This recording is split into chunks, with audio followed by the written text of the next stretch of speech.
Hi, my name's Phil. I like talking about politics and are the diplomatic rules changing? The Tories have today openly attacked the US Vice President JD Vance.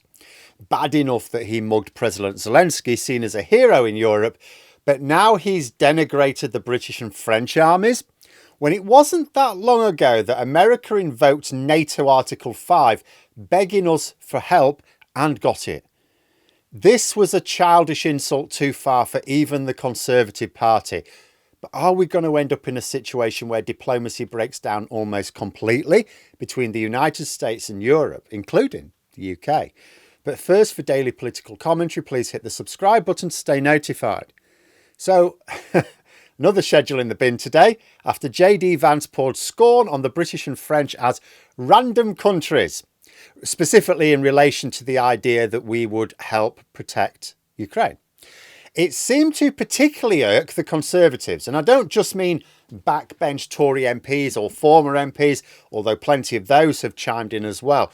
James Cartledge is the Shadow Defence Secretary. This is Kemi Badenoch's pick to represent the Conservative Party on defence policy. What he says is therefore official party policy. This isn't like when Mandelson shot his mouth off because, he's just trying to get close to Trump's circle. The government had to announce that his statement was not UK policy. No, this was a senior member of the Shadow Cabinet. You would think, although there's some doubt on this, that he would have had the nod to say what he said. And what did he say? Well, here's the quote. NATO Article 5 has been invoked once on 12th of September 2001 by the United States of America after 9/11. Britain and France came to their aid, deploying thousands of personnel to Afghanistan, including numerous parliamentary colleagues, past and present. It's deeply disrespectful to ignore such service and sacrifice. And that last comment is part of the reason why the Tories are so genuinely upset here. Although the most recent Conservative government have not taken defence any more seriously than anything else, they've completely hollowed out our military, in fact. The party does have a long-standing affinity with the armed forces, with numerous Tory MPs at any one time being veterans. It's quite common. Some of them were soldiers sent to aid America just 2 decades ago, and JD Vance just insulted the camaraderie they showed to the Americans at the time. What a journey the Conservatives have been on. Kemi Badenoch's first lines as leader of the opposition, she was made Tory leader. Her first PMQs, what was the first thing to come out of her mouth last November? It was to push Starmer to invite Trump to speak to Parliament. Not that it's for the government to do that.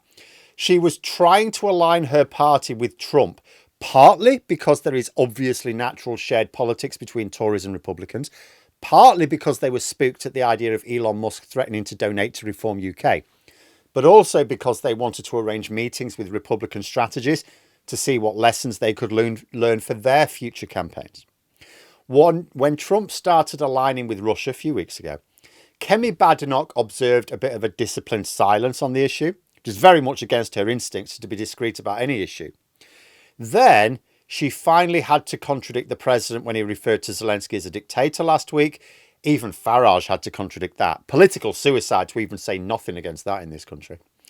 Then, after Friday's mugging of Zelensky by Vance in particular, Badenoch had to go further and both defend the Ukrainian president and criticise the circumstances, though she very carefully avoided criticising Trump personally, implying that the fault must have been therefore with his officials. But now her Shadow Defence Secretary has called the Vice President disrespectful. It's his words. He made no comment on his suit or his mascara, though. And this is genuine upset, I think. Like yesterday, I talked about the strategic benefits to the Conservatives of drawing a distinction between themselves and Reform UK. The same could be said today. Rupert Lowe has described JD Vance as a hero, the man who insulted the British military.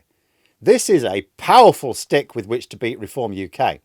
But the comments coming out today, including from former Veterans Minister Johnny Mercer, who, despite the fact he's a bit of a dick, he is a veteran of that help America got in Afghanistan. This is genuine. This is not political. And I think they should channel it into political attacks on Reform UK. But no, these are honest, very genuine expressions of disgust at what Vance has done. Tories today seem very genuinely hurt by the behaviour of the White House here.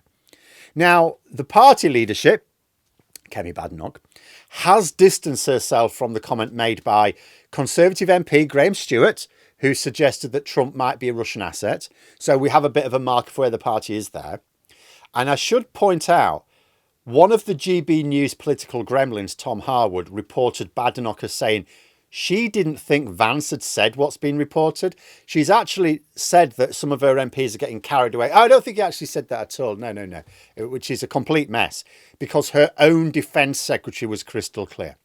Now, either he was out of line, in which case Badenoch needs to tell him to rein it back, or she's trying to have it both ways, letting her shadow cabinet attack Vance, but distancing herself from the remarks. But that would make it look like she's not actually in control of her party. Like, if she's not even leading her own shadow cabinet, the people she appoints to represent her views, then what control over the actual party? Badenoch needs to sort her position out here, because senior Tories have not only kicked back against this insult of actual veterans, but they've been quoting Vance's own memoirs. They've really gone for it, because apparently he's a veteran, and he wrote a book about how he basically boasted of dodging any fighting at all, like his boss. So the Tories have been quick to really stick it to Vance today. Badenoch is in danger of getting herself not only on the wrong side of the public, but even her own party. And I don't mean the rebels in her party. I mean the sections of her party who are on her side. But back to the general situation. So what if this schism between Europe and America widens much further? Like, what might the diplomacy look like in, say, 6 months' time or a year? Because let's take stock here. Trump has aligned himself with Russia. He's openly saying he wants to improve relationships with Russia. I mean, he's talking about removing sanctions. And he is neutral. So he's wanting to work more closely with Russia. He wants to align with Russia. He's open about that. He is neutral at best where Ukraine is concerned. He might actually want Ukraine to be destroyed. I don't know that, but we do know he's not on their side. He is openly hostile towards most of Europe. There's only a few heads of government even able to talk to him at any serious level. Britain, France, Italy, you would assume Ireland as well. And all of those countries have governments on Ukraine's side here. That's unequivocal. So even their combined diplomatic efforts have not stopped Trump aligning with Russia and away from Europe. Trump has cancelled aid to Ukraine today and has openly instructed officials to work on plans to ease sanctions on Russia.